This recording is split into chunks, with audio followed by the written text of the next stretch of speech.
মানুষ যখন উম্মতকে মাজার পূজারী বানাতে চাইবে, উম্মতকে যখন তারা বিভ্রান্তির পথে, শিরকের পথে নিয়ে যেতে চাইবে, তখন সেই ভণ্ড পীরদের আস্তানা থেকে, সেই মাজার পূজারীদের খপ্পর থেকে উম্মতকে হেফাজত করা, এটাও উলামায়ে কেরামের জিম্মাদারি।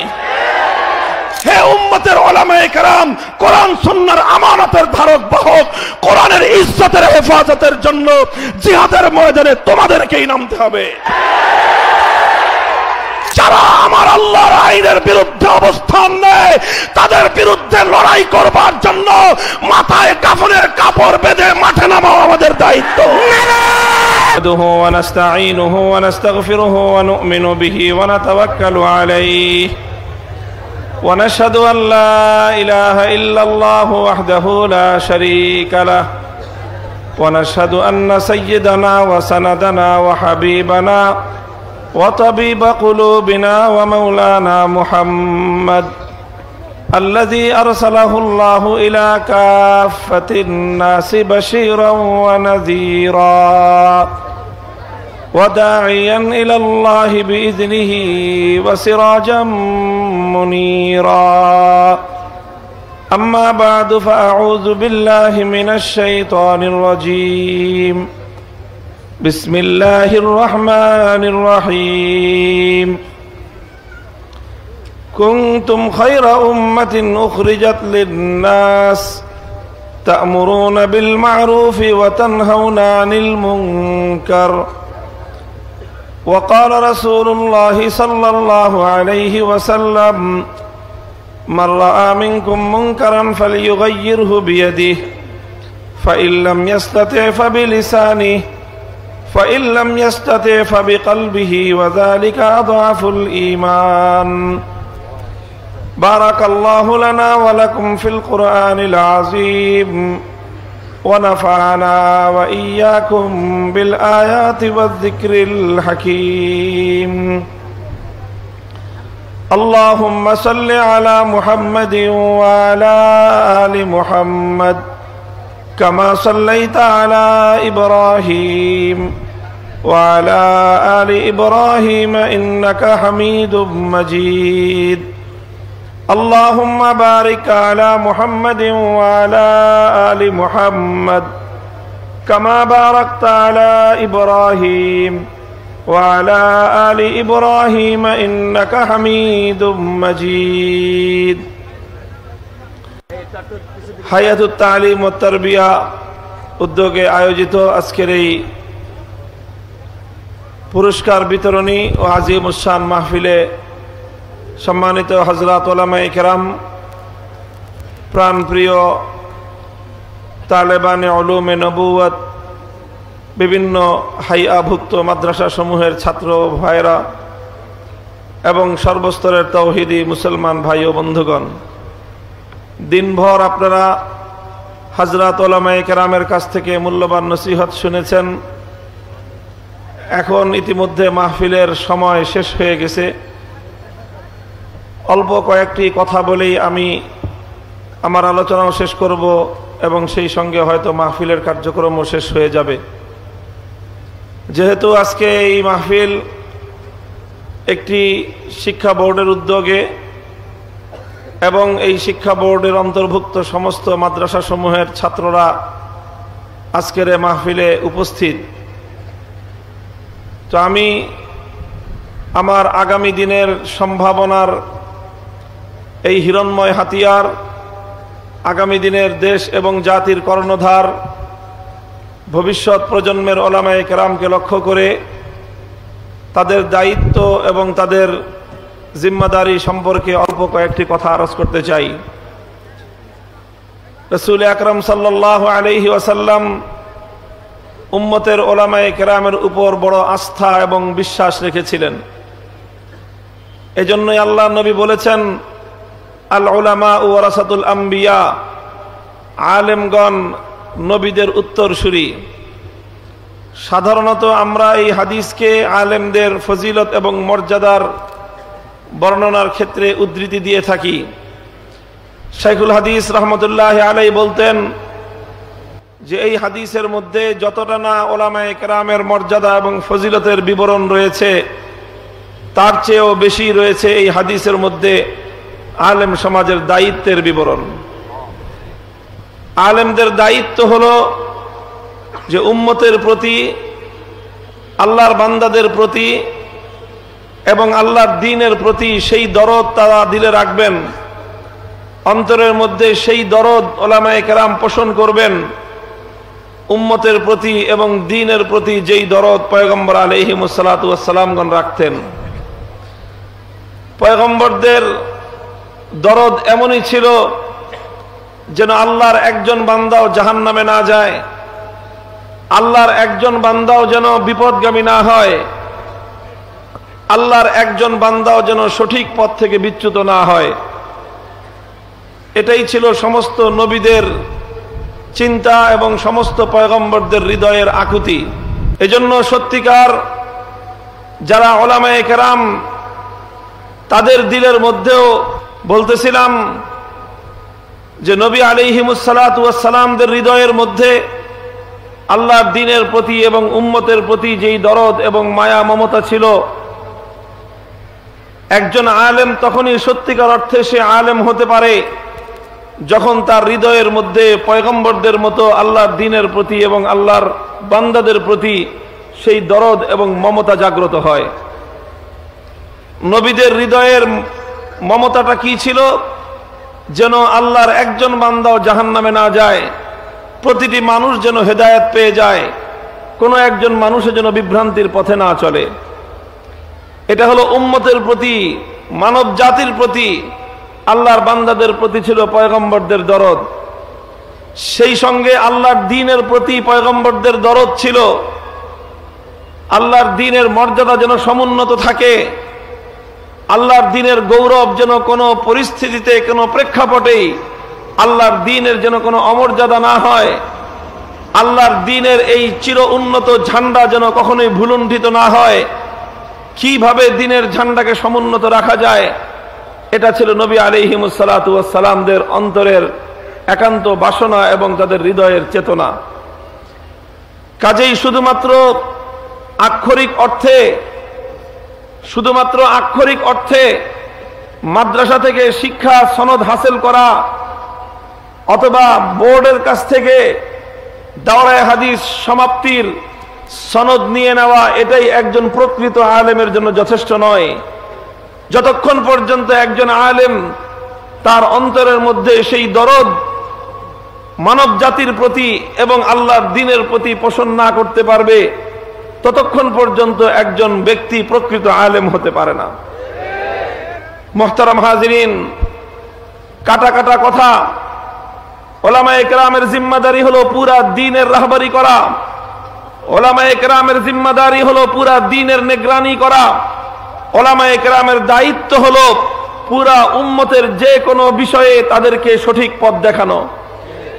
যেখানেই উম্মত বিপদগামী হওয়ার কোনো আশঙ্কা থাকবে, যেখানেই উম্মতের সরল এবং সঠিক পথ থেকে বিচ্যুত হওয়ার সম্ভাবনা দেখা দিবে, সেখানেই উলামায়ে কেরাম হস্তক্ষেপ করবেন, সেখানেই উলামায়ে কেরাম উম্মতকে সঠিক পথের দিকে আনবার জন্য চেষ্টা করবেন। যদি না করেন, তখন আলেম সমাজকে আল্লাহ এবং তার রাসূলের নিকট জবাবদিহিতা করতে হবে। সুতরাং আজ এ কথা বলে আলেমদের দায়িত্ব ক্ষান্ত হবে না যে আমাদের দায়িত্ব শুধু মাদ্রাসা চালানো, আমাদের দায়িত্ব শুধু মাদ্রাসার ছাত্রদেরকে শিক্ষা দেওয়া, শুধু তালিমের জিম্মাদারি পালন করা। উলামায়ে কেরাম মনে করবেন যে শুধু এটাই আমাদের দায়িত্ব। দাওয়াত এবং তাবলীগ যাদের যেভাবে ইচ্ছা সেভাবে করুক, দ্বীনের সিয়াসতের কাজ, দ্বীন ইকামতে দ্বীনের কাজ যার যেভাবে ইচ্ছা সেভাবে করুক, উলামায়ে কেরামের কিছু যায় আসে না। ব্যাপারটা কোশ্চিনকালে এমন হতে পারে না, বরং উলামায়ে কেরামকে সর্বদা সেই চেতনা ধারণ করতে হবে, আয়ান কুসুদ্দিন ওয়া আনা হাই, আয়ান কুসুদ্দিন ওয়া আনা হাই। সিদ্দিক আকবর রাদিয়াল্লাহু তাআলা আনহু যখন তিনি খলিফা হলেন, আল্লাহর নবীর সবেমাত্র ইন্তেকাল হয়েছে, নবীজির বিদায়ের পর উম্মতের নতুন কাণ্ডারি আবু বকর সিদ্দিক রাদিয়াল্লাহু আনহু নবীজির ইন্তেকালের সুযোগ নিয়ে বিভিন্ন জায়গা থেকে বিভিন্ন ফিতনা মাথা চারা দিয়ে উঠবার চেষ্টা করেছিল। একদিকে রোম আর পারস্যের রাজন্যবর্গ উম্মতে মুসলিমার খেলাফতের মসনদের দিকে চোখ তুলে তাকাবার হিম্মত করছিল, আরেকদিকে নতুন কিছু মানুষ আল্লাহর দ্বীনের অবিচ্ছেদ্য বিধান যাকাতকে অস্বীকার করবার পায়তারা করছিল। আরেকদিকে কিছু ভণ্ড মুসাইলামাতুল কাজ্জাব এবং আসওয়াদ আনাসির মতো কিছু কুচক্রী তারা খতমে নবুয়তের সিংহাসন নিয়ে টানা খেচড়া করে আমার আখেরি পয়গম্বরের নবুয়তের মসনদ দখল করবার পায়তারা করেছিল। চতুর্দিক দিয়ে যখন ফিতনা, একদিকে রোম পারস্যের রক্তচক্ষু, আরেকদিকে ভণ্ড নবীদের উৎপাত, ওই সময়ে কিছু মুসলমানদের মধ্যে থেকে কিছু মানুষ তারা যাকাত অস্বীকার করতে বসলো। তারা সব মানে, আল্লাহ মানে, রসুল মানে, নামাজ মানে, হজ মানে, সব মানবে, কিন্তু তারা যাকাত যথাযথভাবে যাকাত দিতে অস্বীকার করলো। সিদ্দিক আকবরের নিকটে অনেকে সুপারিশ করলো যে হুজুর, পরিস্থিতি এখন ভয়াবহ, নাজুক, ওদিকে রোম পারস্য ষড়যন্ত্র করছে, মদিনাকে দখল করবার পায়তারা করছে, এদিকে মুসাইলামাতুল কাজ্জাব 90,000 মানুষ নিয়ে খতমে নবুয়তের সিংহাসন দখল করবার পায়তারা করছে। কাজেই এই মুহূর্তে অন্তত যাকাত অস্বীকারীদের ব্যাপারটাকে একটু সহজভাবে নেন, আগে বড় ফিতনা মোকাবেলা করি, তারপরে যাকাত অস্বীকারীদেরকে ধীরে ধীরে আমরা বোঝাই। এই কথা যারা বলতে এসেছিলেন তাদের মধ্যে সিংহ পুরুষ আসাদুহুম ফি আমরিল্লাহি ওমর, সেই ওমরও একজন ছিলেন। ওমর বিন খাত্তাব আবু বকর সিদ্দিকের কাছে সুপারিশ করেছিলেন যাকাত অস্বীকারীদের বিরুদ্ধে যেন এখন কঠোর ব্যবস্থা না নেওয়া হয়। ইতিহাস লেখে আবু বকর সিদ্দিক রাদিয়াল্লাহু আনহু ওমরে ফারুকের জামার কলার চেপে ধরলেন, বললেন আজাব্বারুন ফিল জাহিলিয়াতি ওয়া খাওয়ারুন ফিল ইসলাম। ওমর, তুমি তো সেই জাহিলিয়াতের জামানায় সিংহ পুরুষ ছিলে, কোন নমনীয়তা তোমার কাছে ছিল না, আর আজ ইসলামের যুগে তুমি নমনীয়তা প্রদর্শন করার কথা বলছো। আল্লাহর কসম করে বলি, আল্লাহর শপথ করে বলি, ওয়াল্লাহি লা মানাউনি ইকালান কানু ইউদ্দুনাহু ইলা রাসূলিল্লাহ লাকাতালতুহুম আলাইহা। আল্লাহর নবীর কাছে যাকাত যেভাবে দেওয়া হতো, যদি সামান্য একটা উটের রশি কেউ যাকাত দিতে অস্বীকার করে, আবু বকর সিদ্দিক তার বিরুদ্ধে জিহাদের ঘোষণা করবে।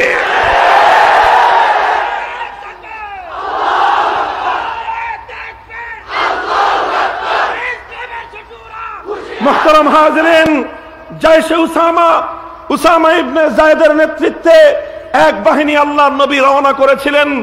সেই বাহিনী যাওয়ার আগেই নবীজির ইন্তেকাল হয়ে গেল, সেই বাহিনী স্থগিত হয়ে গেল। নবীর ইন্তেকালের পর অনেকেই পরামর্শ দিলেন এই মুহূর্তে উসামার এই লস্কর রওনা করা ঠিক হবে না, এরা আপাতত মদিনাতেই থাক। সিদ্দিক আকবর বললেন, যেই জিহাদের ঝান্ডা আমার নবী নিজের হাতে লাঠির মধ্যে বেঁধে দিয়ে গেছেন, সেই ঝান্ডা স্থগিত হবে। তোমরা যদি কেউ না যাও, এক উসামা আমির হবে, তার সৈনিক হিসেবে আবু বকর সিদ্দিক থাকবে, আমরা দুজন মিলে জিহাদ করব, তবু আল্লাহর নবীর ঝান্ডাকে ভুলণ্ঠিত হতে দেব না। নারায়ে তাকবীর, নারায়ে তাকবীর। কাদিয়ানীদের আস্তানা ভেঙে দাও, পুড়িয়ে দাও। সংসদে আইন চাই, সংসদে আইন চাই। মুহতারাম হাজিরিন, আজ তোমাদের কাছে ছোট্ট এই মিনতি, আমার ছোট্ট এই আবদার, নিজেদের দায়িত্ববোধ সম্পর্কে তোমরা সচেতন হও। আল্লাহর কোরআন, আল্লাহর পয়গম্বরের সুন্নাহর ইলম যখন তুমি তোমার বক্ষে ধারণ করেছো, তখন তুমি এক মহান জিম্মাদারি, এক মহান আমানত তুমি তোমার বক্ষে ধারণ করেছো। এই আমানত যতদিন পর্যন্ত তোমার বুকে আছে, তুমি এই আমানতের সঙ্গে বিশ্বস্ততার পরিচয় দিবে, জান দিবে, কল্লা দিবে, কিন্তু আমানতের সঙ্গে বিশ্বাসঘাতকতা করবে না। মুহতারাম হাজিরিন, এই আমানতের সঙ্গে ওয়াফাদারি করতে হবে। আসমানি ইলম, কোরআন সুন্নাহর ইলমের সঙ্গে বিশ্বস্ততার পরিচয় দিতে হবে। কখনো এর সঙ্গে খেয়ানত করা যাবে না। এর সঙ্গে খেয়ানতের অর্থ হলো যখন দেখবে কেউ উম্মতকে বিভ্রান্ত করছে, চাই সেটা দাওয়াত এবং তাবলীগের নামে বিচ্ছিন্ন কোন গ্রুপ যখন উম্মতকে নিয়ে বিপদের দিকে, গোমরাহির পথের দিকে চলতে থাকে, তখন এ কথা বলে নিবৃত্ত থাকার উপায় নাই যে তাবলীগ তো আমার কাজ নয়। বরং যখনই তাবলীগের নামে উম্মত বিভ্রান্ত হবে, তাদেরকে গোমরাহির পথ থেকে হেফাজত করা উলামায়ে কেরামের জিম্মাদারি। যখন কোন ভণ্ড পীরের নামে কিছু মানুষ যখন উম্মতকে মাজার পূজারী বানাতে চাইবে, উম্মতকে যখন তারা বিভ্রান্তির পথে, শিরকের পথে নিয়ে যেতে চাইবে, তখন সেই ভণ্ড পীরদের আস্তানা থেকে, সেই মাজার পূজারীদের খপ্পর থেকে উম্মতকে হেফাজত করা, এটাও উলামায়ে কেরামের জিম্মাদারি। যখন এভাবে উম্মতের 1000 বছরের, 1500 বছরের তাওয়ারুস অব্যাহত গতিতে চলতে থাকা সমস্ত 4 মাযহাবের হক্কানিয়তের বিরুদ্ধে কেউ মাযহাবের বিরুদ্ধাচরণ করবে, 1500 বছরের উম্মতের অব্যাহত আমলের বিরোধিতা করে উম্মতকে নতুন ফিতনায় ভাসিয়ে দেওয়ার চেষ্টা করবে, তখন সেই মাযহাব বিরোধীদের ফিতনার হাত থেকে উম্মতকে হেফাজত করা, সেটাও উলামায়ে কেরামের জিম্মাদারি। যেখানেই ফিতনা সেখানেই উলামায়ে কেরাম, এমনকি যদি শক্তিমান রাষ্ট্র ব্যবস্থার পক্ষ থেকে, সরকারের পক্ষ থেকে, রাষ্ট্র ব্যবস্থার পক্ষ থেকে, শাসক গোষ্ঠীর পক্ষ থেকে কখনো কোন পরিস্থিতিতে যদি আল্লাহর দ্বীনের উপর কোন আক্রমণ করবার পায়তারা চলে, আল্লাহর কোরআন বিরোধী কোন আইন তৈরি করবার কোন পায়তারা চলে, তখন অন্য কেউ ময়দানে নামুক বা না নামুক, হে উম্মতের উলামায়ে কেরাম, কোরআন সুন্নাহর আমানতের ধারক বাহক, কোরআনের ইজ্জতের হেফাজতের জন্য জিহাদের ময়দানে তোমাদেরকেই নামতে হবে।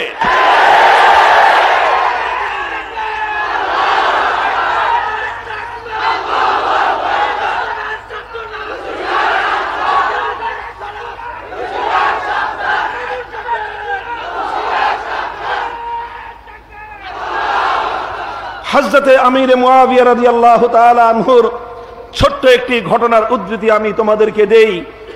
আজ আমরা অনেকেই মনে করি আমাদের মধ্যে এক ধরনের হীনমন্যতা বাসা বেঁধেছে, আর এক ধরনের বিভ্রান্তি আমাদের মধ্যে কাজ করছে।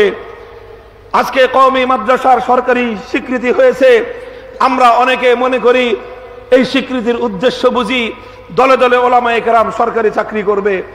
যারা এই ধরনের ভুল ধারণায় লিপ্ত আছো, যারা এই ধরনের ভুল ধারণায় লিপ্ত আছো, তাদের জ্ঞাতার্থে স্পষ্ট ভাষায় বলছি, কওমি মাদ্রাসার রাষ্ট্রীয় স্বীকৃতি, কওমি মাদ্রাসা সনদের স্বীকৃতি, এটা উলামায়ে কেরামের সরকারি চাকরি করবার জন্য নয়, বরং দেশের মধ্যে অধিকার নিয়ে ইসলামের পক্ষে কথা বলবার জন্য শুধু। মুহতারাম হাজিরিন, আমি বলছিলাম হযরত আমিরে মুআবিয়া রাদিয়াল্লাহু আনহুর ছোট্ট একটা উদ্ধৃতি। আমিরে মুআবিয়া যখন শাম থেকে তিনি উম্মতের খেলাফত পরিচালনা করেন, একবার মদিনায় আসলেন। মদিনা শরীফে বাজারে গিয়ে দেখলেন বাজারের মধ্যে পরচুলা বিক্রি হয়, আলগা চুল বিক্রি হয়। আলগা চুল ব্যবহার করা এটা স্পষ্ট হারাম। আল্লাহর নবী লাআনাল্লাহুল ওয়াসিলাত বলেছেন, যারা আলগা চুল মাথায় ব্যবহার করে তাদের উপর আল্লাহর পক্ষ থেকে অভিশাপ। আমিরে মুআবিয়া রাদিয়াল্লাহু আনহু দেখলেন মদিনার বাজারে আলগা চুল বিক্রি হচ্ছে। তিনি এক মুষ্টি আলগা চুল সেখান থেকে সংগ্রহ করে সোনার মদিনার মসজিদ নববীর মিম্বারে বসে সর্বপ্রথম যেই প্রশ্ন করেছিলেন, আইনা উলামাউকুম, আইনা উলামাউকুম, মদিনার আলেম সমাজ কই? আমি জিজ্ঞাসা করতে চাই, মদিনার বাজারে হারাম জিনিস বিক্রি হয়, তার অর্থ হলো মদিনার কিছু মানুষ হারাম জিনিসের ব্যবসা করে, হারাম জিনিস তারা ব্যবহার করে। তাহলে হারাম জিনিস ব্যবহার করে মদিনার আলেমরা কি করে? মুহতারাম হাজিরিন, উলামায়ে কেরামের দায়িত্বের পরিধি বুঝবার চেষ্টা করেন। তিনি এটা জিজ্ঞাসা করেন নাই মদিনার বাজার কমিটির সভাপতি কোথায়। আমিরে মুআবিয়ার প্রশ্ন এটা ছিল না যে মদিনার ব্যবসায়ীরা কোথায়। আমিরে মুআবিয়ার প্রশ্ন ছিল, আইনা উলামাউকুম, আল্লাহর দ্বীনের বিরুদ্ধাচরণ চলছে, দ্বীন নিষিদ্ধ কার্যক্রম সোনার মদিনায় চলছে, এজন্য সর্বপ্রথম যাদেরকে জিজ্ঞাসা করা হবে তারা হলো উলামায়ে কেরাম। কাজী হে আলেম সমাজ, আজ তোমাদেরকে এই প্রশ্নের জবাব দিতে হবে। ঢাকার শহর যেটা মসজিদের শহর ছিল, সেই শহর আজকে কেন ক্যাসিনোর শহরে পরিণত হলো? ওলামায়ে কেরাম তোমাদেরকেই জবাব দিতে হবে। ঢাকার শহরকে আজকে কেন মদের শহরে পরিণত করা হলো? যে বা যারা ক্যাসিনো এবং মদের আখড়ায় পরিণত করবার চেষ্টা করেছে, ওলামায়ে কেরাম তাদের বিরুদ্ধে দুর্বার মাঠে নামতে হবে।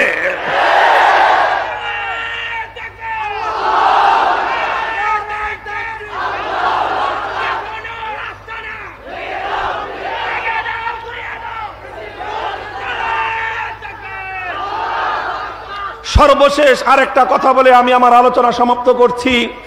আগামী দিনের আলেমরা নিজেদেরকে কোন চেতনায় গড়ে তুলবা?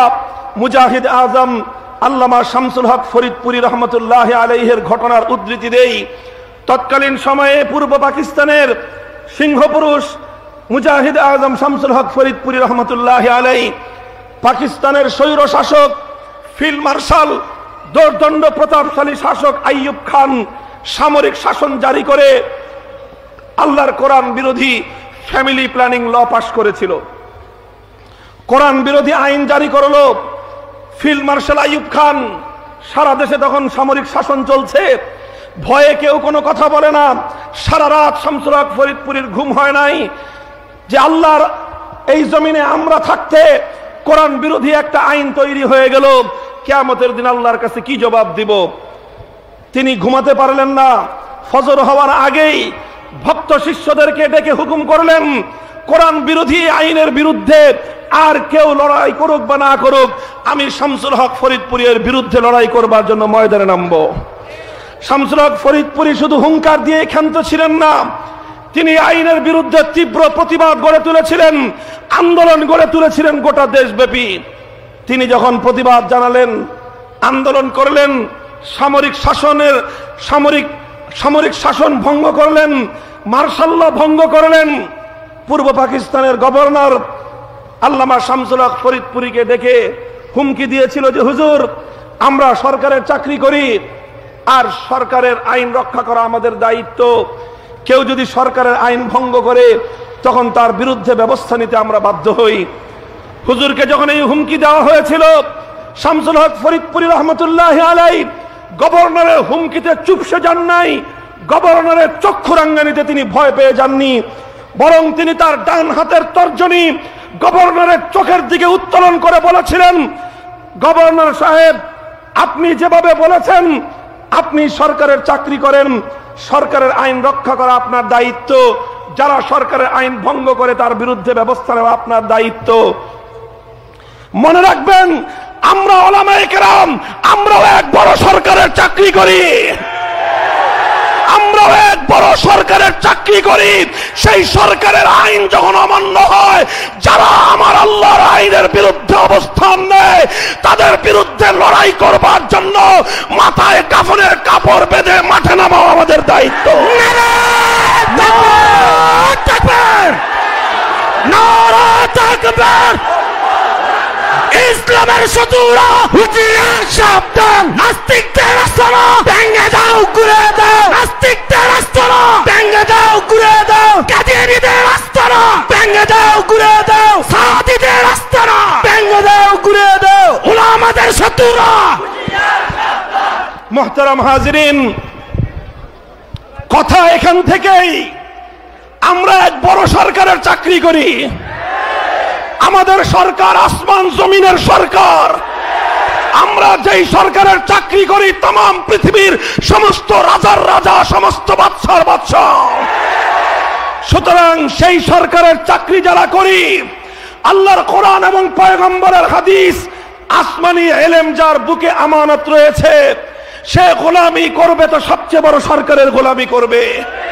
যে আল্লাহর গোলামি করে, দুনিয়ার কোন সরকারের গোলামি সে করে না, দুনিয়ার কোন মাখলুকের গোলামি সে করে না। সুতরাং আল্লাহর চাকরি যারা করে, সেই উলামায়ে উম্মত যখনই দেখবে কোরআনের বিরুদ্ধে কোন নীতিমালা হয়, আল্লাহর আইনের বিরুদ্ধাচরণ হয়, সে যত বড় শক্তিধর হোক না কেন, আল্লাহর চাকরিজীবী উলামায়ে কেরাম তার ভয় করবে না, পরোয়া করবে না। যা কিছু হয় সমস্ত কিছুর হুমকি নিয়ে, জীবনের ঝুঁকি নিয়ে ময়দানে তারা নেমে আসবে। নারায়ে তাকবীর! নারে তাকবীর।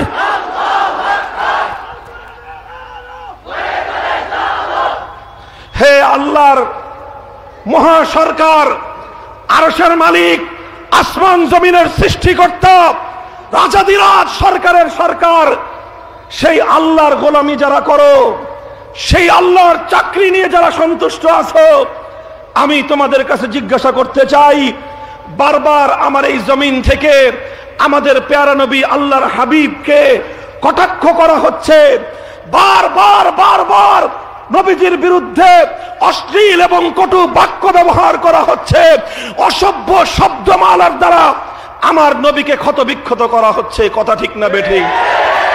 এক্ষেত্রে যারা আল্লাহর গোলাম, তাদের কোনো দায় দায়িত্ব আছে না নাই?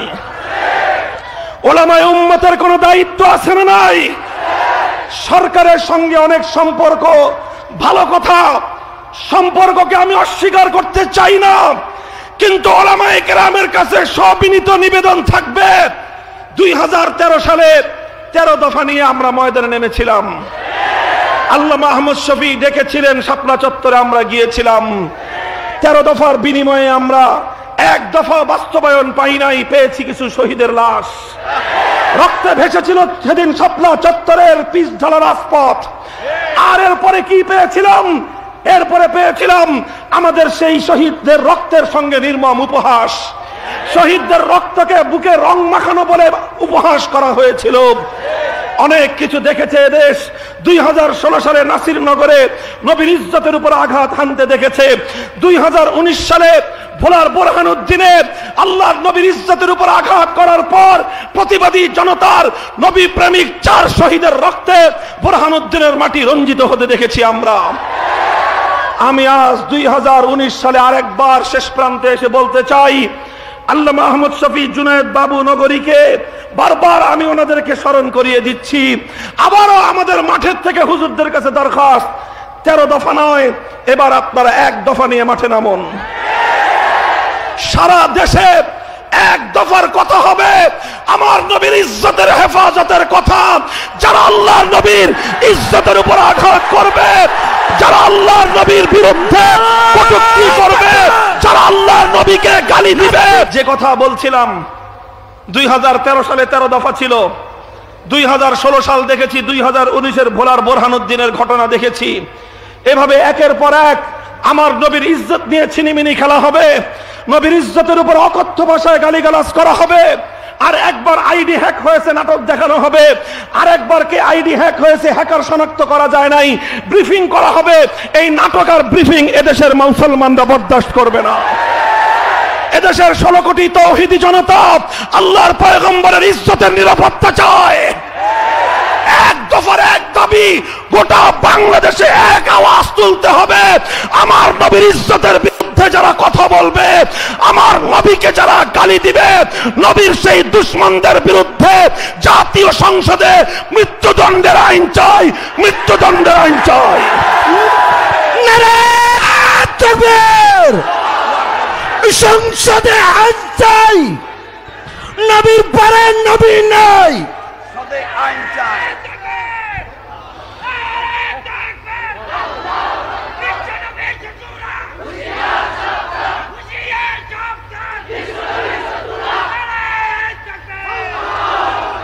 প্রস্তুত আছেন তো ইনশাআল্লাহ? আল্লাহর নবীর ইজ্জতের ব্যাপারে কারো সঙ্গে কোনো প্রীত নাই, নবীর ইজ্জতের প্রশ্নে কারো সঙ্গে কোনো আপোষ নাই। নবীর খতমে নবুয়তের প্রশ্নেও আমরা অনেক ছাড় দিয়েছি।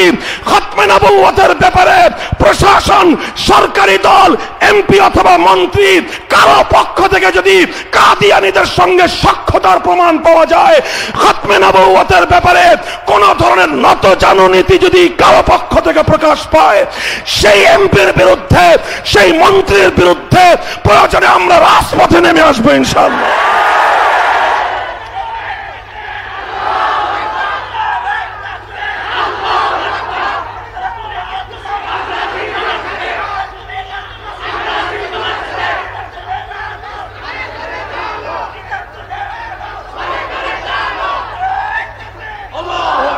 আলহামদুলিল্লাহ, আয়ান কুসুদ্দিন ওয়া আনা হাই। প্রত্যেক আলেমের চেতনা হবে দিন জীবন যেতে পারে, আল্লাহর দিনের উপর কোনো আঘাত বরদাস্ত করে নেব না। কল্লা কাটতে পারে, কল্লার উপর থেকে পাগড়ি ছিনতাই করতে দেব না। শির দেগা নাহি দেগা আমামা, মুসলমানের সেই বীরত্বের সেই চেতনা ধারণ করতে হবে। পুরা জাতির দায়িত্ব ওলামায়ে উম্মতকে বহন করতে হবে। আগামী দিনের ওলামা যারা, আমার আজকের ছাত্র জনতা, তোমাদের কাছে এই আমানতের জিম্মাদারি আমি পৌঁছে দিতে চাই।